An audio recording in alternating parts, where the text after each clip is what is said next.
Hey guys, thanks so much for clicking on episode Side Flick. My name is Chris. Since we're on the last Side Flick before Christmas, it's only right we plug little Santa Boy one last time.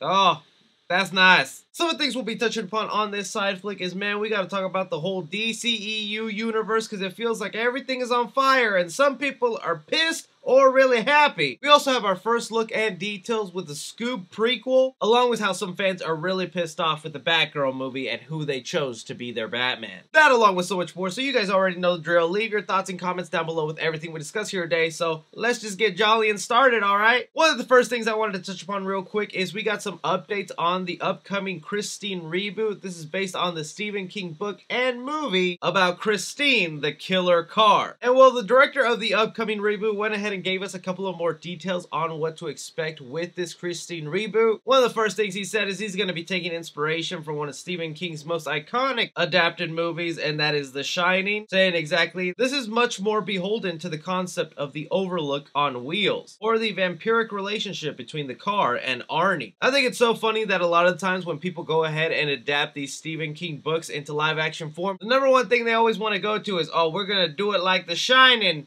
except with a car that kills people. And you know, laugh all you want about it, I still think that concept has a lot of merit and could be really interesting in the modern age with smart cars. Like, I totally bet they're gonna make it some sort of AI car come to life, like a damn Tesla trying to kill you. But the main thing they want to do with this movie as opposed to the previous movie is stay way more faithful to the book, where we have this lovable quote when asked if Christine will better adapt the three-way love triangle that goes on between Arnie, the car, and his girlfriend Leia. The director went ahead and said, our version of Christine will be horny as hell.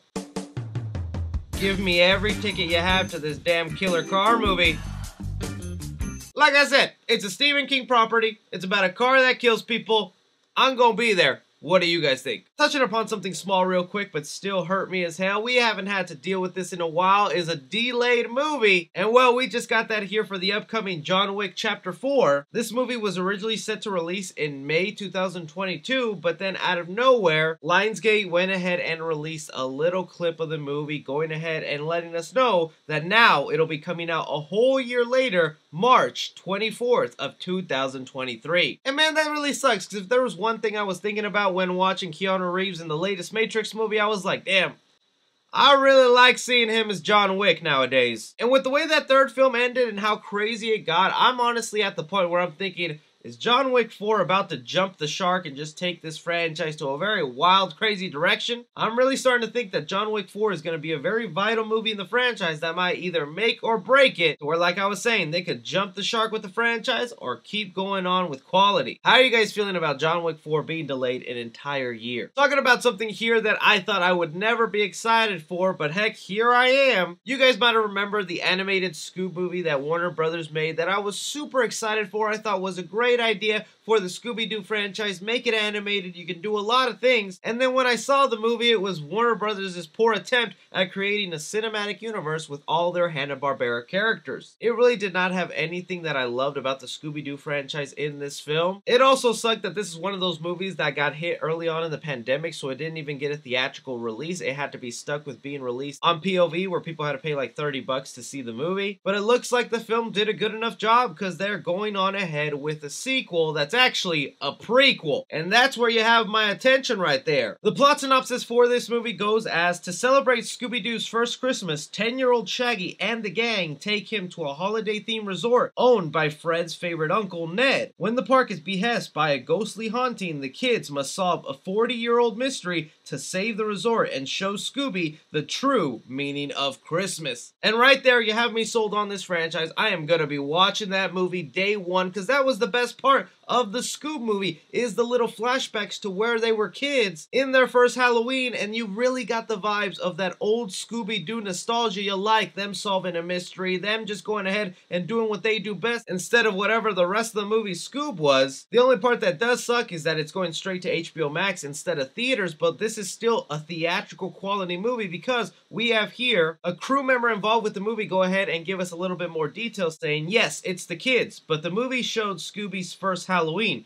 This is Scooby's first Christmas. Guess what? There's a mystery. This is a theatrical quality movie, but it's more traditional than the last one. I would say the scale is more intimate, but with a greater emphasis on the mystery. So expect the monsters and effects to be next level. This is a full-blown theatrical quality feature. So this isn't just some random made for HBO Max throwaway Scooby-Doo movie. This is a theatrical quality movie of Scooby-Doo and the kids. If you are someone who grew up watching a pup named Scooby-Doo, I think you should be excited as hell for this, because that's essentially what they're giving us here. So yes, Scooby-Doo doing Scooby-Doo classic things, I'm gonna be there. How are you guys feeling about this Scooby-Doo prequel? Alright, now moving on to the DCEU universe, because oh my god, fans are going crazy and things are on fire right now. Let's talk about the one part of this DC extended universe that right now everyone seems to be okay with and loving and giving a chance, and that is, of course, Robert Pattinson's The Batman. A couple of updates that we have concerning Robert Pattinson's The Batman is, one, we're getting new reports that another trailer is set to come in the next couple of weeks. Heck, it could be here by New Year's. It is odd though that they're saying this will be a theatrical only trailer, so I wonder how much new footage they'll show, and this thing will of course leak online, probably forcing Warner Brothers to make it HD online. But other things we got revealed with Robert Pattinson's The Batman that I found kind of interesting here is Empire Magazine not only went ahead and revealed several photos involved with the movie, they also did interviews with the cast and director, and a lot of the details of stuff we've heard before, like where Matt Reeves is talking about this is not year one Batman, this is not an origin story, but it will be early days Batman who's still trying to figure out the ropes. And really that excites me, because when it comes to Batman, I guess I am tired of seeing his origin, but I'm also tired of them trying to always adapt the Dark Knight Returns novel. I feel like we barely ever get movies where Batman is right at his peak in the middle before being new and old. The other interesting detail that he dropped here about the Batman that I was like, oh, that's kind of funny, is one that he mentions in this movie that Bruce Wayne is living in Wayne Tower, and Wayne Manor he instead has turned into an orphanage. I feel like that's really different right there for Batman already. Why does Warner Brothers hate the Wayne Manor mansion so bad, man? You destroyed it in Ben Affleck's world, and now Batman ain't even living it in Robert Pattinson's? But the idea that he went ahead and turned it into an orphanage, I guess will also speak to some of the details in this movie, because in that Japanese trailer they dropped a while back, there were photos of little Bruce Wayne and what is said to be little Riddler, where they were in the same orphanage, and that just might be a connection that they have together, that they started off in the same place before they took wildly different directions with their career paths. So yeah, just a couple little tidbits on the Batman, but still extremely excited for this movie. Let me know your guys' thoughts. Now starting to get into some of the messy nitty gritty here. First up with the upcoming Flash movie. Now you guys know I'm extremely hyped for the upcoming Flash film, not only to see Ezra Miller's The Flash and what they could do with his solo movie, but just introducing the multiverse and showing all different kinds of universes from DC past movies, kind of like what Marvel did with No Way Home and what they're gonna do with Doctor Strange 2. We now have a bigger idea of how crazy they're gonna go with this multiverse, with bringing in some characters that we thought were dead. In an official Warner Brothers press release with some of the cast members involved in The Flash, they have listed Michael Shannon and Atia Tarag, two characters that played General Zod, and Fora, one of the lieutenants involved with Zod. I'm like, what the heck is going on with this Flash movie, man? You're bringing back General Zod into this film. I can't imagine it'll really be that big of a role. I don't think he's gonna end up being the big bad guy or anything, but this just goes to show you why the Flash movie is a very vital film for DC, so they can go ahead and explain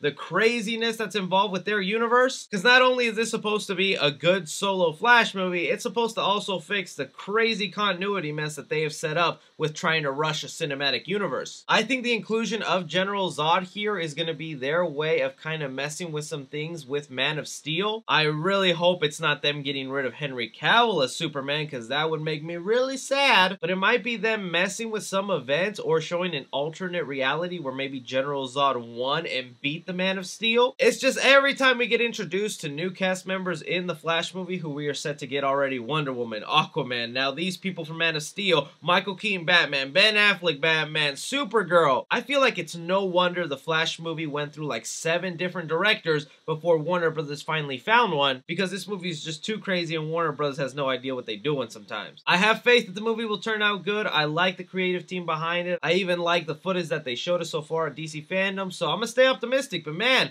What do you guys think of General Zod being in this? But speaking about the thing that most DC fans are currently mad about and are going ahead and trying to boycott Warner Brothers and HBO Max, is we finally have the confirmation with their upcoming Batgirl movie is who will be the Batman for that Batgirl, and it will be Michael Keaton Batman. We even had Leslie Grace herself take to Twitter and welcome Michael Keaton, so we know it's happening, and this should just be really confusing to a lot of comic book fans because we already had officially confirmed J.K. Simmons as Commissioner Gordon returning to the DC Universe to be the father of Batgirl. And we all know that his Commissioner Gordon belongs to Ben Affleck, but now the movie has confirmed Michael Keaton will be Batman instead of Ben Affleck. You can see why some people are pissed. And look, I'm gonna look at both sides here. Is this confusing as hell and makes no sense? Heck yeah. This is something that's going to be explained through the Flash movie and why Michael Keaton is now seeming to be the main Batman of the DCEU. So I understand the frustration and hate that some comic book fans are having right now, especially if you love Ben Affleck and the Snyder Universe. I get it. It seems kind of wrong of them to replace Ben Affleck's Batman with Michael Keaton. But on the other side of that, Ben Affleck has been very clear over the past couple of years that he's just done playing Batman. They managed to get him to agree to show up in the upcoming Flash movie, which we found out he only filmed for like a week. And it was up in the air what his role was in that movie, and now it seems like it is going to be his retirement, his swan song. Whatever happens in the Flash movie, it's going to go ahead and retire the Ben Affleck character, where we just see him Batmobile off into the distance and Michael Keaton to take his place. So to me, this is just Warner Brothers' weird way to have a Batman involved in the DCEU, since Ben Affleck doesn't want to do that. He even recently said in an interview that he's done doing IP movies, and what he means by that is big blockbuster films based on existing characters like Batman. So I don't see how a lot of people can be upset that Ben Affleck Batman is no longer the main DCEU Batman when Ben Affleck himself doesn't want to put the cape and cowl on anymore, and this is what Warner Brothers has to do to make up for it. Maybe I'm a little biased because I grew up on Michael Keaton Batman and he's just my personal favorite Batman through nostalgia, so I'm kind of excited to see him be the one to train Batgirl. But man, am I really curious to hear the explanation and how that's even going to make sense. It's honestly too crazy for me, but I'm going to need your guys' opinion. What do you think of Michael Keaton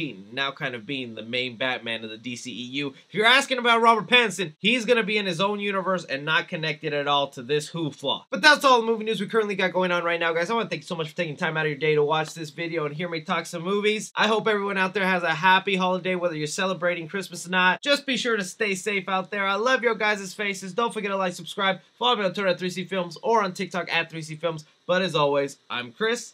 Take care.